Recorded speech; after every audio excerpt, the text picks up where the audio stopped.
DNA translation occurs in the cytoplasm of the cell. The polypeptide can be assembled once RNA binds to the ribosome. The ribosome consists of a large and small subunit.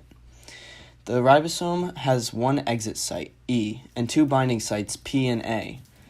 P is for peptidyl RNA, and A is for the aminosyl binding site. The anticodon is connected to the tRNA, and the codon is connected to the mRNA.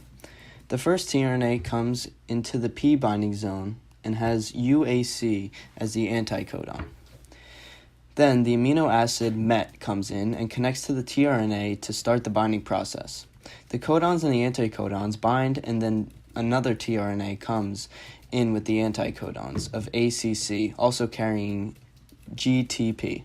GTP turns into GDP, and PI releases energy and moving the large ribosome subunit.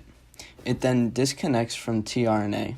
The amino acid THR binds to the tRNA, and after that the anticodon and the codons bind together. After that, the two amino acids THR and MET bind together. GTP enters the A binding site, turning into GDP and PI, which allows the small ribosome subunit to move to the right.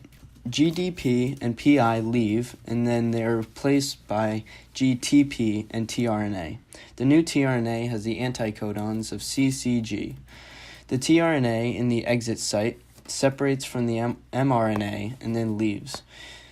The GTP turns into GDP and PI and then leaves, allowing the tRNA to bind with the codons of GGC.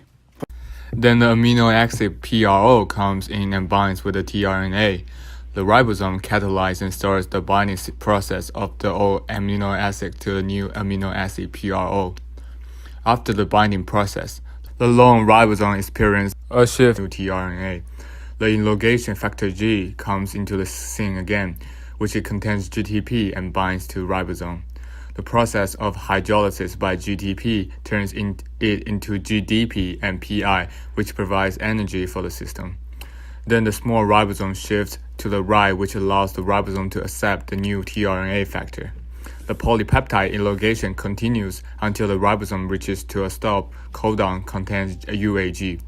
At this moment, the release factor binds to the A site, and the tRNA, which binds to the active site and leaves the ribosome. The release factor contains no tRNA but stimulates the release of the polypeptide sequence from the message RNA. After the release of the polypeptide from the message RNA, the message RNA also escapes from the ribosome. The translation of the DNA is completed.